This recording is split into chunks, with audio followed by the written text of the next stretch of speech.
नमस्कार, मी doctor Madhavi Sawant, director Zenith career academy, CBSE certified international career आणि कॉलेज काउन्सिलर.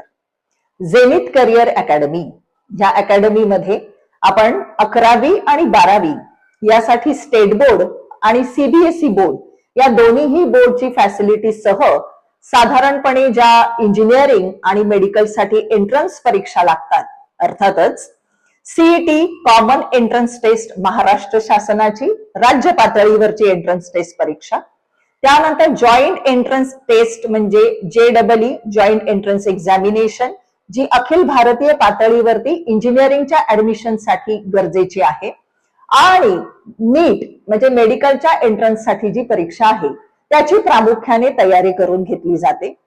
ही तयारी करण्यासाठी आम्ही विद्यार्थ्यांना बोर्डिंग आणि डे बोर्डिंग या दोन्हीही सुविधा दिलेल्या आहेत. एकाच कॅम्पसमध्ये 16 एकरच्या मोठ्या या कॅम्पसमध्ये या परीक्षांच्या तयारी बरोबरच खेळ, मेडिटेशन, संस्कार आणि शिस्त याचा सुंदर मिलाप तुम्हाला झेनिथ करिअर अकॅडमी मध्ये पाहायला मिळेल.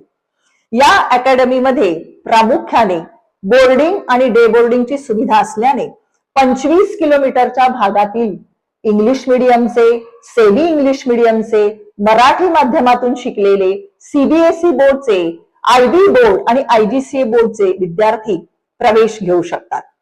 सर्वसाधारणपणे ह्या 2 वर्षामध्ये विद्यार्थ्याच्या उत्तम करिअरसाठी, व्यक्तिमत्व विकासासाठी झेनिथ करिअर अकॅडमी सदैव कटिबद्ध आहे. आणि याचा पुरावा म्हणजेच 2025 चा महाराष्ट्राचा CETचा टॉपर चिन्मय चव्हाण हा झेनिथ करिअर अकॅडमीचाच विद्यार्थी. या टॉपर बरोबरच JEE मध्ये संपूर्ण भारतामध्ये पहिल्या 10,000 आमच्या विद्यार्थ्यांनी स्वतःची नोंदणी केलेली आहे. आमचे विद्यार्थी NIT Agartala, NIT Nagpur, medical colleges, शासनमान्य engineering college, COEP engineering colleges अशा अत्यंत प्रतिष्ठित आणि प्रथितयश कॉलेजेसमध्ये 75% ते 100% पर्यंत स्कॉलरशिप मिळवून अत्यंत आनंदाने त्यांच्या भविष्याची तयारी करत आहेत. धन्यवाद. नमस्कार मॅडम, गोड्स ऑफ एज्युकेशन मध्ये आपलं स्वागत आहे. थँक्यू. मॅम, आपलं शिक्षण संस्था आणि आजपर्यंतचा जीवन प्रवास याबद्दल काय सांगा?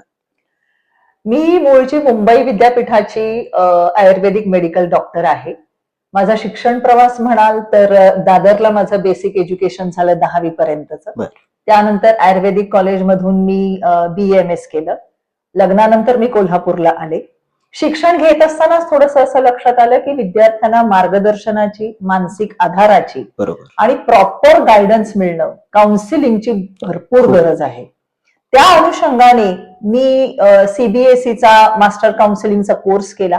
त्यामुळे माझा प्रवास थोडक्यात सांगायचा झाला तर डॉक्टर पासून करिअर काउन्सिलिंग पर्यंत झालेला आहे. अरे वा. मग या शिक्षण संस्थेत येणं कसं झालं आणि या संस्थेबद्दल थोडीफार माहिती?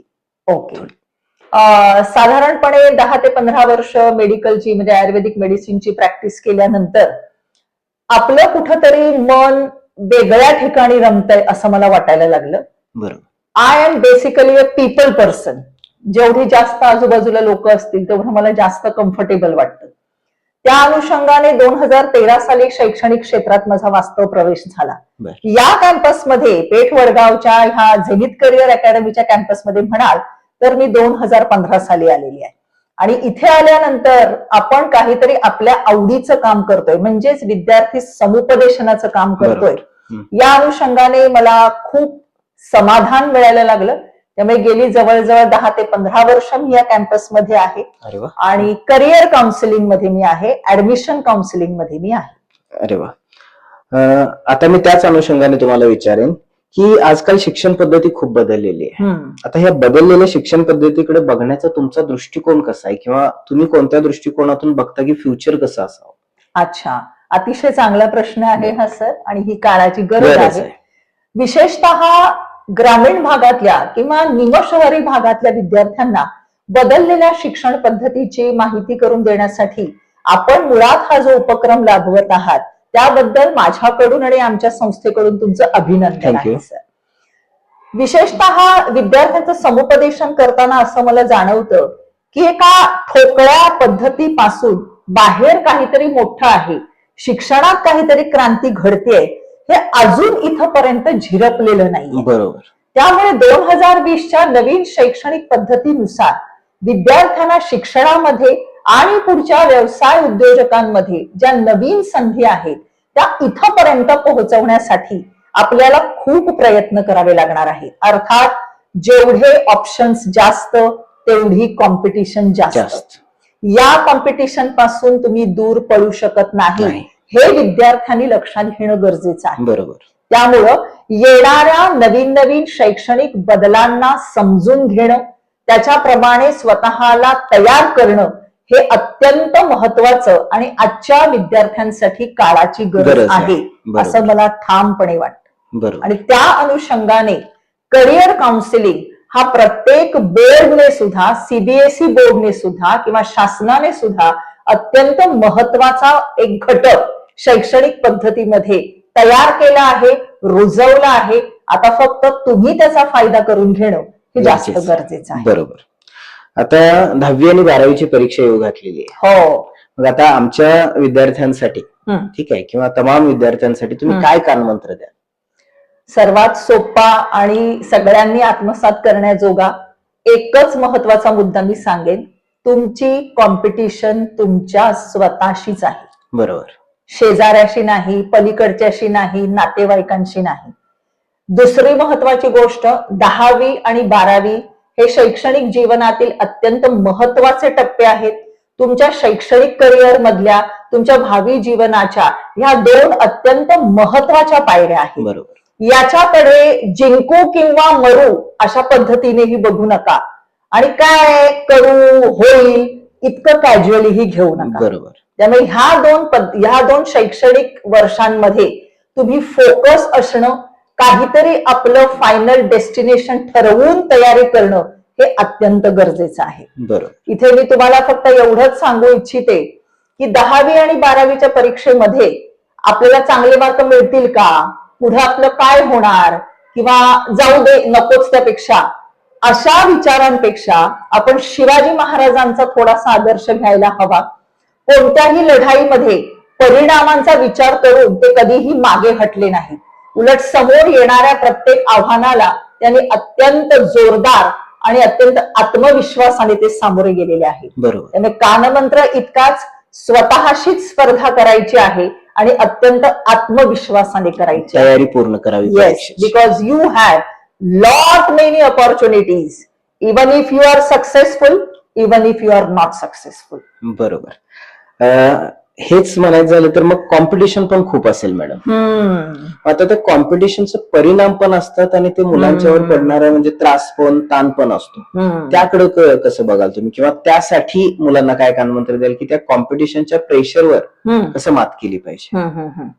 बरेच वेळेला आजकालच्या विद्यार्थ्यांमध्ये एक फार कॉमन गोष्ट मला आढळते, प्रत्यक्ष कृती करण्यापेक्षा विचारच खूप करायचा, जास्त होतात. जास्त विचार करायचा. साधारणपणे 9वी पासूनच सर घरी 10वीचं वातावरणाची निर्मिती केली जाते. आता हे नको 10वी आहे, आता ते नको 12वी आहे. बरोबर. याच्यामध्ये मला असं वाटतं की विद्यार्थ्यांना मदत करण्यासाठी पालक आणि शिक्षकांनी जास्त पुढे येणं गरजेचं आहे. बरोबर. कोणत्याही गोष्टीचा अवास्तव दाव करण्यापेक्षा भिवू नकोस, मी तुझ्या बरोबर आहे, बरोबर, हा आत्मविश्वास विद्यार्थ्यांना पालकांनी देणं अत्यंत गरजेचं आहे. आणि मुख्य म्हणजे विद्यार्थ्यांनी ही गोष्ट लक्षात घ्यायला पाहिजे की मला ह्याच्यातून पडायचं नाहीये, मला ह्याला सामोरं जायचं आहे. ह्या 2 परीक्षा आपल्या शैक्षणिक पद्धतीमध्ये अत्यंत गरजेच्या आहेत. त्यामुळे त्या तुम्ही टाळू शकत नाही ना, मग त्याला भिडा, त्याच्या समोरे जा, नियोजन पद्धतीने अभ्यास करा, आपल्या पालकांना आणि शिक्षकांना विश्वासात घ्या, त्यांच्याशी मनमोकळेपणाने बोला, 100% यश तुमचं आहे. बरोबर मॅडम. 10वी नंतर पर्याय काय काय आहेत हे आजकाल पालकांना माहिती नाही, त्यामुळे मित्र कुठं चाललाय किंवा आणि आजूबाजूचे जे सांगतात त्या पद्धतीने ऍडमिशन घेतलं. बरोबर आहे. तुमच्यासारख्या तज्ञ व्यक्तीने जर मुलांना सांगितलं की 10वी नंतर नेमके असं म्हटलं जातं सर्व दारं उघडली जातात. बरोबर आहे, बरोबर आहे. कोणकोणती अशी दारं आहेत आणि तिथं कुठल्या पद्धतीने मुलांनी विचार करून, पालकांनी विचार करून ऍडमिशन साठी पुढे गेलं पाहिजे? ओके, अतिशय चांगला आणि काळाची गरज आणि योग्य वेळेला तुम्ही हा प्रश्न मला विचारला आहे सर, कारण 10वी आणि 12वीच्या बोर्डाच्या परीक्षा जवळ आलेल्या आहेत. एक छोटंसं उदाहरण मी तुम्हाला देईन सर. आपण आपल्या कुटुंबियांसमवेत ज्या वेळेला एखाद्या सहलीसाठी जाणार असतो, बरोबर, त्या सहलीचं डेस्टिनेशन कोणतं, तिथे कसं जायचं, तिथे कोणत्या सुविधा आहेत, किती दिवस राहायचं, तुम्हीही एखाद्या गोष्टीचा असा विचार करताना किती बारकाव्याने विचार करता. खूप प्रॉपर नियोजन करतो आपण. छोट्याशा सहलीचं नियोजन करण्यासाठी जर आपण एवढा वेळ देतो, बरोबर, तर 10वी 12वी नंतर तर आपलं अख्खं करिअर घडणार असतं. त्याचं नियोजन कसं व्हायला पाहिजे हे मी या उदाहरणातूनच तुम्हाला सांगितलं आहे.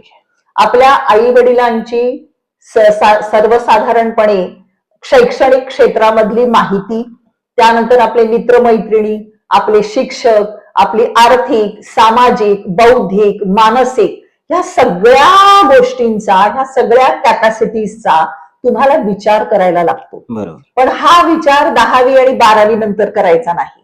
हा विचार साधारणपणे 8वी संपत आली की सुरू करायला लागतो.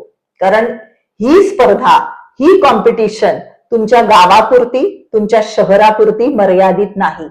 ही कॉम्पिटिशन मर्यादित आहे अखंड भारताच्या बाबतीत. बरोबर. त्यामुळे आपल्या स्वतःच्या छोट्याशा डबक्याला जग मानण्यापेक्षा खरोखरच समुद्रात उडी मारायची आहे तर सर्व प्रकारचे टूल्स तुमच्याकडे परफेक्ट असायला पाहिजे. बरोबर. पण मॅडम मला विचारायचंय तुम्हाला की ह्या कॉम्पिटिशनचा प्रेशर झेलतील इतके आपले विद्यार्थी सक्षम आहेत का? आणि सर्वच विद्यार्थी आहेत का? काही असतात. बरोबर आहे, बरोबर, सर्वच असतात का? बरोबर आहे. सर्व विद्यार्थ्यांची बौद्धिक किंवा शारीरिक किंवा सामाजिक किंवा मानसिक किंवा आर्थिक कुवत ही डेफिनेटली वेगळी वेगळी आहे. बरोबर. But I believe every child is a special. जसं आपण अनेक वेळा उदाहरण बघतो की हत्तीला जर तुम्ही झाडावर चढायला सांगितलं तर ते शक्य आहे का? नाही. जर पाण्यात उत्तम पोहणाऱ्या कासवाला तुम्ही सांगितलं, ससा आणि कासवाची शर्यत, हेच उत्तम उदाहरण आहे सर.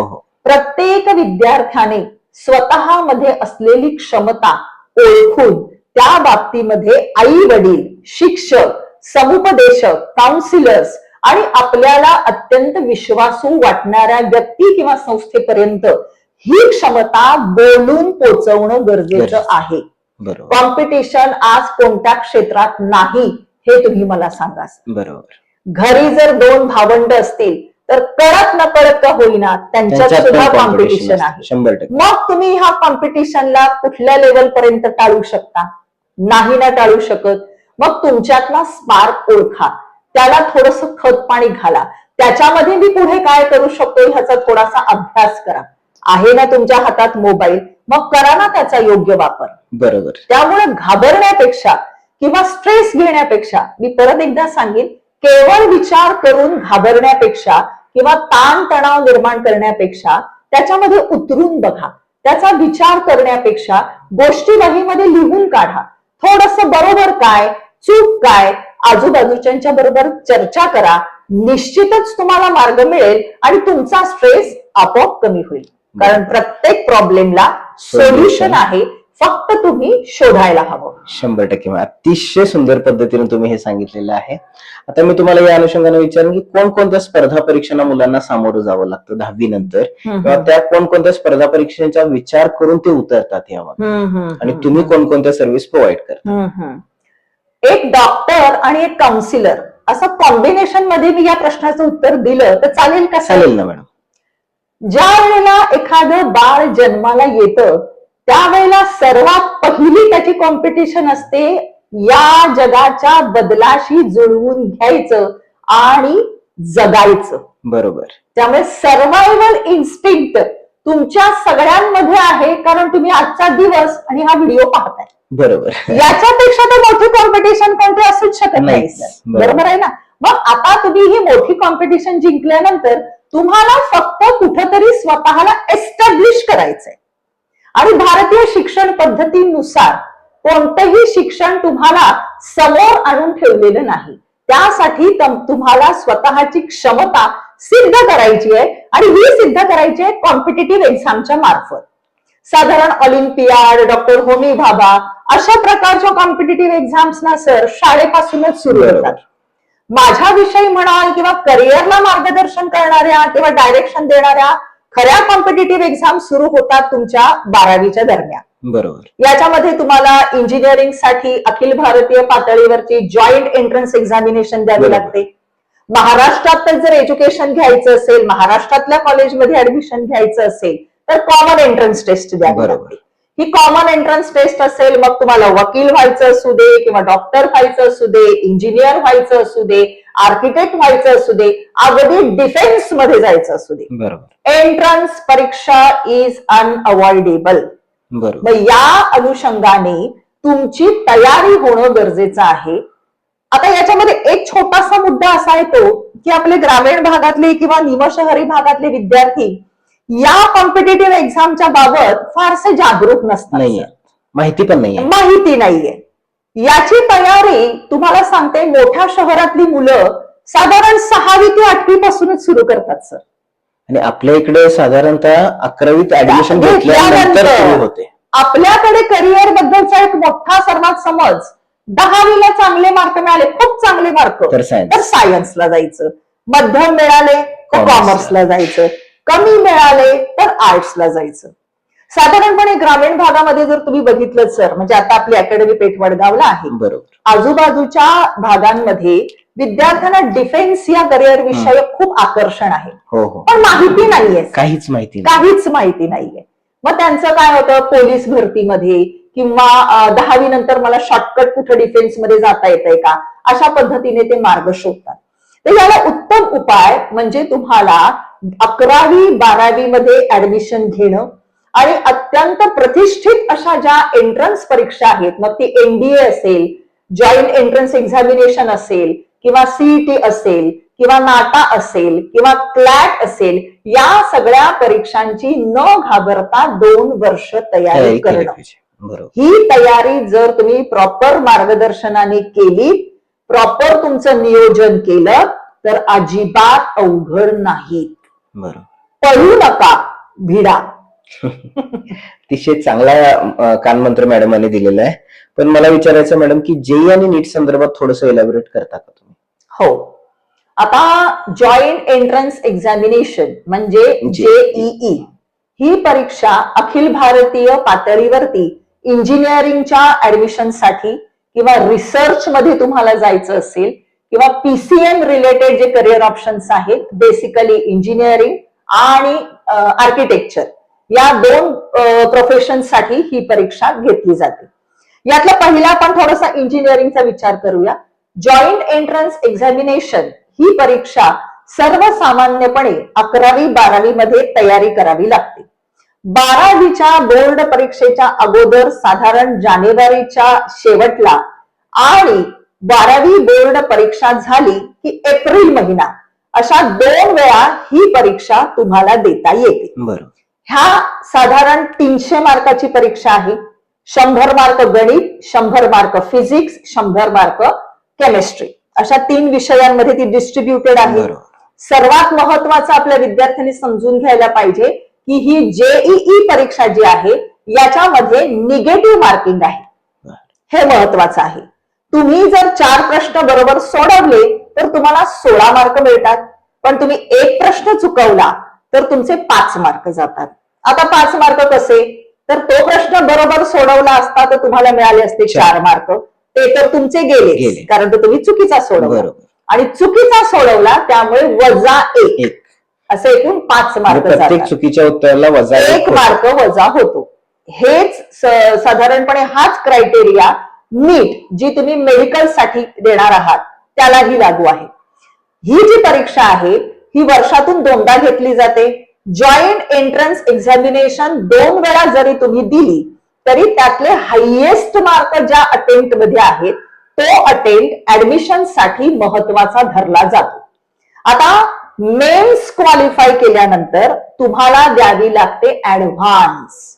JEE ऍडव्हान्स ही परीक्षा सर्वसामान्यपणे मे महिन्यामध्ये होती. तोपर्यंत तुम्ही बोर्डची परीक्षा दिलेली असते, जेईचे 2 तुमचे अटेम्प्ट झालेले असतात. ऍडव्हान्सची काठिण्य पातळी खूप जास्त आहे. ऍडव्हान्स क्वालिफाय केल्यानंतर बोर्डामध्ये 12वी बोर्डमध्ये जर तुम्हाला 75% पेक्षा जास्त मार्क असतील तरच इंडियन इन्स्टिट्यूट ऑफ टेक्नॉलॉजीज अर्थात आपल्या सर्वांची अत्यंत प्रतिष्ठित समजली जाणारी अशी IIT इथे तुम्ही ऍडमिशन साठी एलिजिबल होता. अदरवाईज JEE मेन्सच्या मार्कावरती जी काही प्रायव्हेट इन्स्टिट्यूट्स आहेत किंवा जी काही सरकारी कॉलेजेस आहेत, ऑटोनॉमस कॉलेजेस आहेत, यांच्या अखिल भारतीय कुठल्याही कॅम्पसमध्ये तुम्हाला ऍडमिशन मिळू शकतं. बरोबर. हे जॉईंट एंट्रन्स एक्झामिनेशन इंजिनिअरिंगच्या बाबतीमध्ये झालं. आता JEE2 किंवा जॉईंट एंट्रन्स एक्झामिनेशन परीक्षा क्रमांक 2 ही परीक्षा आर्किटेक्चर साठी दिली जाते.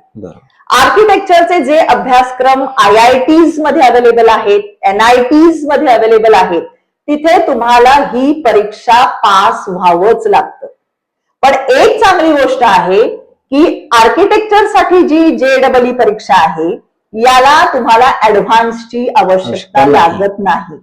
या 2 अटेम्प्ट मधल्या ज्या अटेम्प्ट मध्ये तुम्हाला हायेस्ट मार्क आहेत त्या मार्कांवरून तुम्हाला NITs, IITs यामधले बॅचलर ऑफ आर्किटेक्चरचे कोर्सेस करता येतात. आता आपल्याला सर्वात जवळचा असणारा म्हणजे आपला महाराष्ट्र. बरोबर. या महाराष्ट्रामध्ये सुद्धा अत्यंत प्रथितयश प्रतिष्ठित अशी शासकीय तंत्रज्ञान विद्यापीठ आहे, म्हणजे गव्हर्नमेंट इंजिनिअरिंग कॉलेजेस आहेत. आपल्या महाराष्ट्रातल्या विद्यापीठांना सर मुलांना जास्तीत जास्त मेडिकलला ऍडमिशनची सुविधा व्हावी, जास्तीत जास्त इंजिनिअरिंग शासकीय महाविद्यालय व्हावी, यासाठी शासनाने जवळजवळ प्रत्येक जिल्ह्यात एक शासकीय मेडिकल कॉलेज, एक शासकीय इंजिनिअरिंग कॉलेज अशी सुविधा तयार केलेली आहे. यासाठी जी टेस्ट घेतली जाते ती म्हणजे कॉमन एंट्रन्स टेस्ट. इथे फक्त एक महत्वाचा बदल विद्यार्थ्यांनी लक्षात घ्यायला हवा. कॉमन एंट्रन्स टेस्ट दिल्यानंतर ती जर PCM ची असेल तर तुम्ही इंजिनिअरिंग करू शकता. पण कॉमन एंट्रन्स टेस्ट PCB असेल, बायोलॉजी घेऊन असेल तर तुम्ही मेडिकलला नाही जाऊ शकत. बरोबर. म्हणजे डॉक्टर होऊ शकत नाही. डॉक्टर होण्यासाठी तुम्हाला अखिल भारतीय पातळीवरची NEET national eligibility cum entrance test हीच परीक्षा द्यावी लागते. बरोबर. द्यावीच लागते. 720 मार्काची ती परीक्षा आहे. निगेटिव्ह मार्किंग आहे, ज्याच्यामध्ये बायोलॉजी म्हणजेच बॉटनी आणि झुओलॉजी अशा दोन्ही विषयांचं एकत्र बायोलॉजी, त्याला जवळजवळ 50% वेटेज आहे सर. बरोबर. 720 पैकी 360 मार्क फक्त बायोलॉजी या सब्जेक्टला आहेत, 180 मार्क फिजिक्सला आहेत, 180 मार्क केमिस्ट्रीला आहेत. या तिन्ही परीक्षा अत्यंत महत्वाच्या आहेत, तुमच्या आयुष्य बदलवून टाकणाऱ्या आहेत.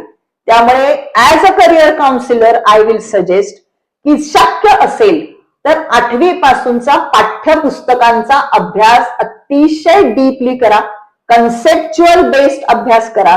ह्या परीक्षा चुटकीसरशी पास होऊ शकाल. प्रामाणिकपणे करा. अगदी बरोबर आहे. शॉर्टकट शोधू नका. आता तसंच आता 10वी झाली, 11वीत ऍडमिशन घ्यायचं झालं, सायन्स पण घ्यायची इच्छा आहे. मग आता त्यावेळी बौद्धिक पातळीवर काम करून ऍडमिशन घेतलं पाहिजे, विचार करून ऍडमिशन घेतलं पाहिजे, किंवा आजकाल आर्थिक पातळीवर पण खूप खर्चा म्हणजे शिक्षण महाग झाले असं जे समाजात चालू आहे, मग कुठल्या पद्धतीने पालकांनी विचार करून ऍडमिशन घेतलं पाहिजे? 11वीला ऍडमिशन घेताना मी तुम्हाला जसं म्हटलं की थोडस या गोष्टींची चर्चा किमान 10वीच्या दिवाळीनंतर तरी सुरू झाली पाहिजे. बरोबर. किमान 10वीच्या दिवाळीनंतर. आपल्याकडे नेमकं होतं कसं की तुम्ही म्हणालात ते मुद्दे अत्यंत महत्वाचे आहेत, म्हणजे बौद्धिक आहे, शारीरिक आहे, सामाजिक आहे, मानसिक आहे, आर्थिक आहे. पण हे सगळे मुद्दे बाजूला ठेवून विद्यार्थी ऍडमिशन घेताना एक वेगळाच मुद्दा वापरतात. तो कुठला माहिती आहे का सर तुम्हाला? हा. माझा मित्र किंवा माझी मैत्रीण कुठे जाणार आहे, आम्ही 4 जणींनी मिळून ठरवलेलं आहे, अगदी जवळच हे आहे, पलीकडेच तिकडे आहे, जास्त लांब जायला नको, थोडक्यात होईल तर बघू, एवढा त्रास कशाला, अशा विविध क्रायटेरिया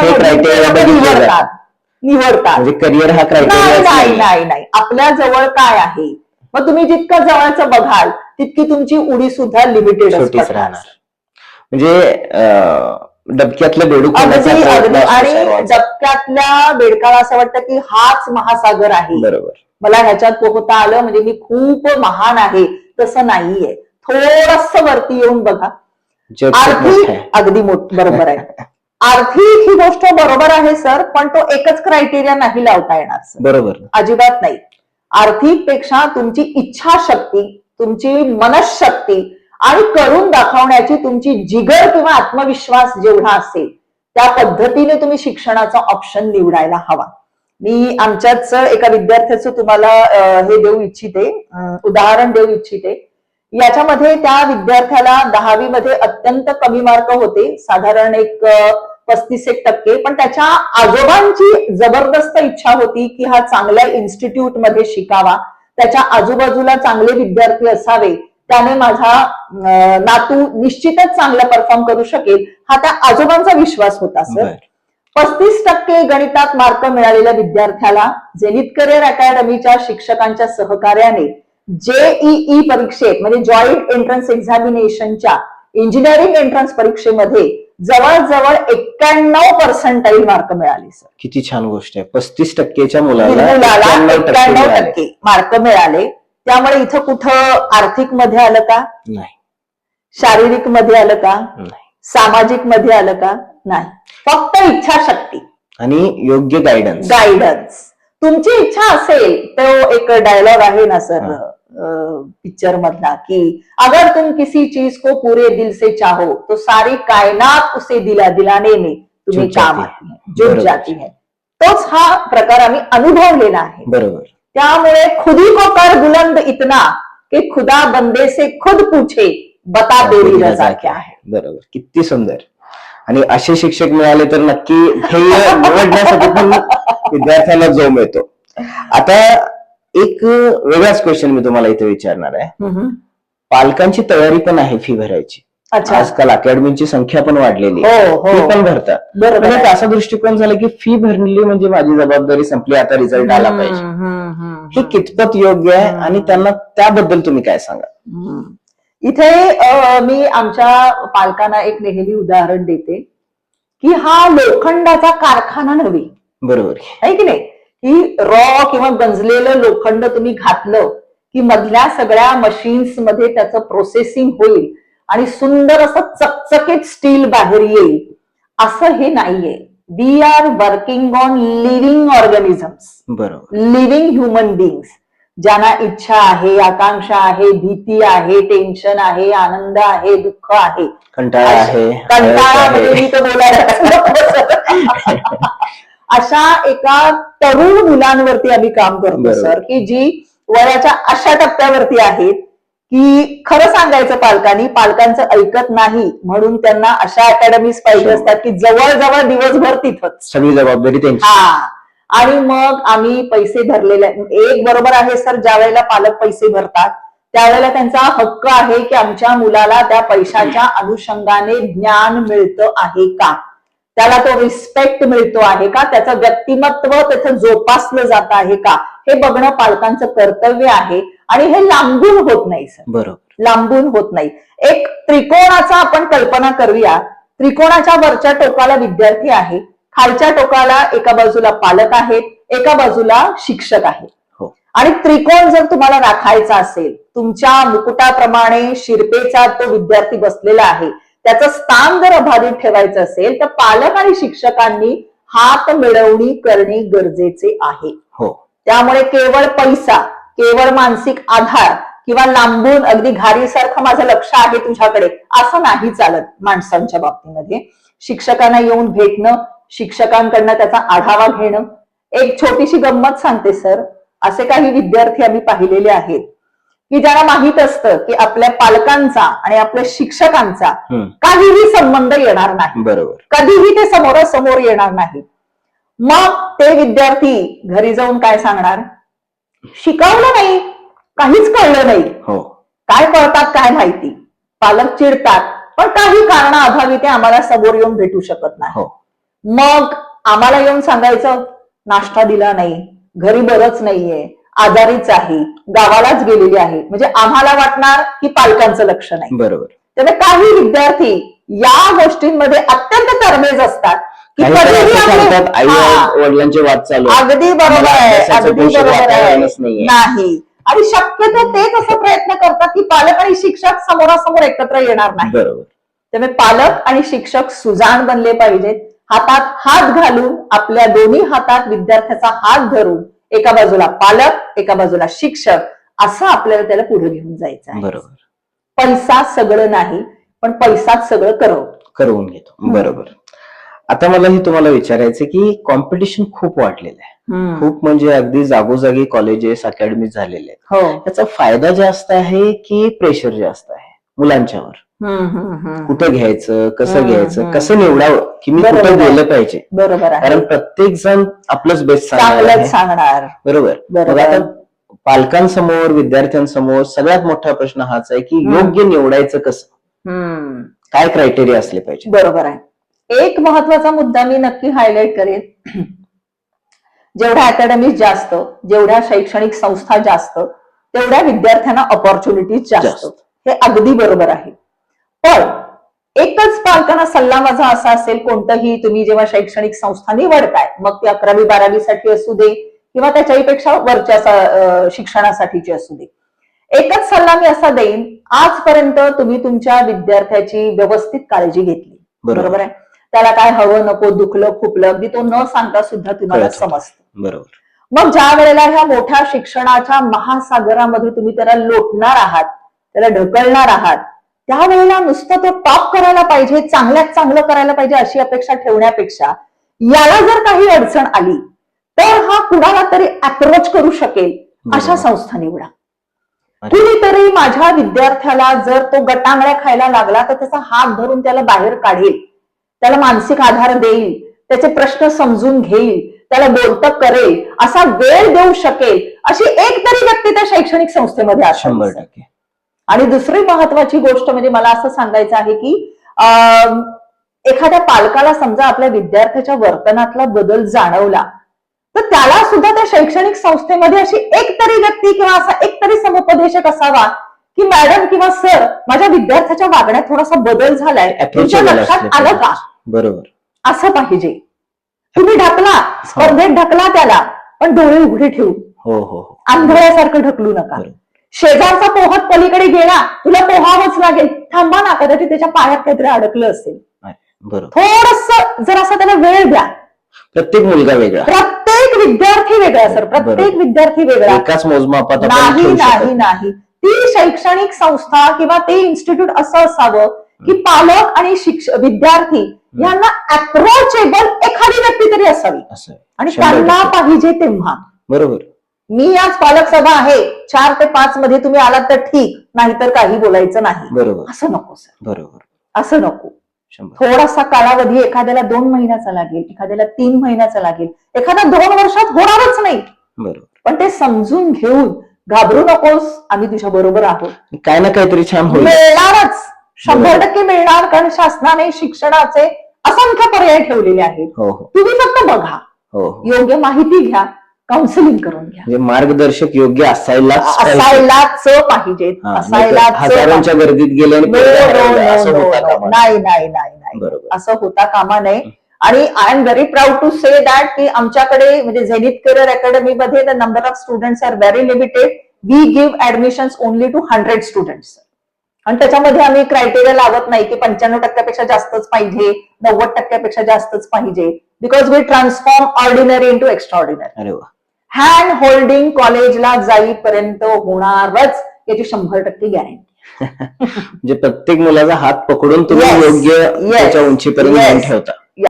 मुलांमध्ये शैक्षणिक विचार, सामाजिक मूल्यांची वाढ कशी निर्माण करता येईल असं तुम्हाला वाटतं? शैक्षणिक त्यांना काउन्सिलिंग करण्यासाठी तुम्हाला भरपूर जण अवेलेबल आहेत सर बरं. ऑलरेडी. सामाजिक मूल्य हा अत्यंत महत्वाचा मुद्दा आहे, कारण कसं आहे, आपल्याला सुजाण नागरिक पाहिजे सर, हो सेन्सिबल टेक्निशियन्स पाहिजेत आपल्याला. बरं. मला हे येतं, मला कुणाचीच गरज नाही असं नकोय आपल्याला. मग ह्याच्यामध्ये थोडस मी माझ्या अकॅडमीमध्ये ज्या प्रॅक्टिसेस आहेत त्याच्याबद्दल सांग. बोलेन. अभ्यासाबरोबरच आम्ही झेनिथ टॉक्स असं एक सेशन घेतो, टेड टॉक वर आधारित आहे. बर. याच्यामध्ये विद्यार्थ्याला पुढे ज्या ज्या करिअर क्षेत्राच्या फॅसिनेटिंग वाटतात त्या संदर्भामध्ये त्या क्षेत्रात काम करणारे दिग्गज व्यक्ती हो. आम्ही त्यांना समोर आणून विद्यार्थ्याच्या उभं करतो. अरे वा. त्याचा अनुभव कसा आहे, तो तिथपर्यंत पोहोचण्यासाठी त्याला काय काय खडतर परिश्रम करावे लागले, हे विद्यार्थी जेव्हा याची देही याची डोळा पाहतात त्यावेळेला त्यांना ते पटतं. कसं आहे, आजचा विद्यार्थी हा समोर जे दिसेल त्याच्यावर विश्वास ठेवणारा आहे. बरोबर. त्याच्या मागची भूमिका काय, तो तसा का आहे, हे त्यांना फारसं देणं घेणं नाहीये.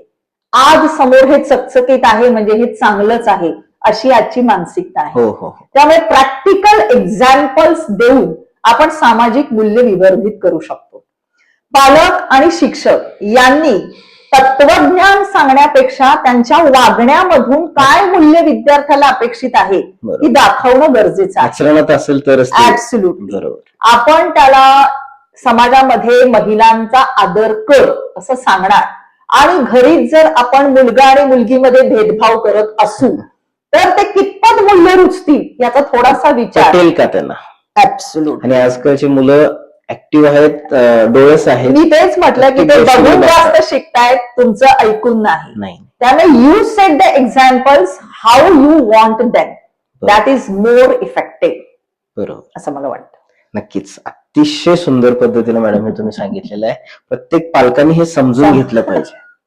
विचार आणि बरोबर. आचरण ह्या दोन वेगवेगळ्या गोष्टी आहेत. करेक्ट आहे, बरोबर. करेक्ट. आचरणात असेल तर मुलांना दिसेल आणि मुलं ते अवलंबून पुढे जातात. अगदी बरोबर आहे सर. आता विद्यार्थ्यांचाच विषय चाललाय तर मग चंचलपणा, कंटाळा, शेवटी मुलं ती. अगदी बरोबर आहे. मग आता हे तुम्ही ज्यावेळी तुमच्या अकॅडमीमध्ये हे प्रत्येकाला हो जाणार. हो, हा प्रश्न येतो. सुरुवातीला प्रत्येकाला डॉक्टर बनायचं असतं, प्रत्येकाला IIT मध्ये admission बरोबर, व्हायचं बरोबर असतं. आहे. पण एकदा प्रोसेस सुरू झाली हा की की मग त्यांना कंटाळा येतो, झोप बरोबर. येते, अभ्यास येतो, चंचलपणा इतका वाढतो, 10 मिनिट पण एका जागी बसू शकत नाही. बरोबर मग आहे त्यांना तुम्ही कसं टॅकल करता?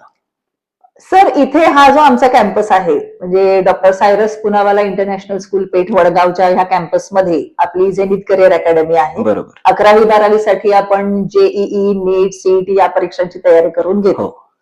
थोडस तुम्हाला गंमत वाटेल, इथे रोज सकाळी 9 ते 9:15 कंपल्सरी मेडिटेशन आहे. अरे वा. कंपल्सरी.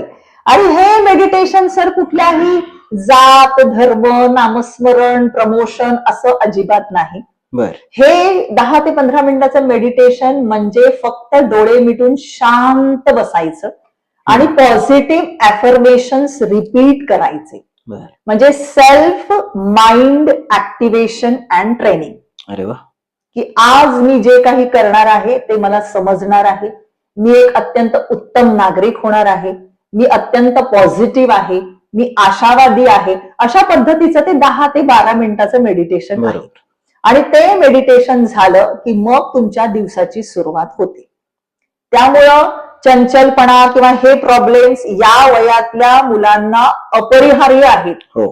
कितीही त्यांनी कंट्रोल करायचं म्हटलं तरी बाह्य जग त्यांना कुठे ना कुठेतरी स्टिम्युलेट करणार. करणारच. बरोबर. मग या ह्याच्यामध्ये मेडिटेशन, त्याच्यानंतर काही तज्ञ व्यक्तींबरोबर कॉन्स्टंटली संवाद करत राहणं, बरोबर. रेग्युलरली होणारे आमचे counselling sessions. Counselling is not just meant for career counselling. बरोबर. काउन्सिलिंग म्हणजे आता मी तुम्हाला सांगते, आमच्या अकॅडमीमध्ये आम्ही अंधश्रद्धा निर्मूलना संदर्भातले काही सेशन्स घेतले होते. ग्राहक पंचायतीचे जे महाराष्ट्राचे अध्यक्ष आहेत ते आमच्याकडे येऊन ट्रेनिंग देऊन गेलेले आहेत.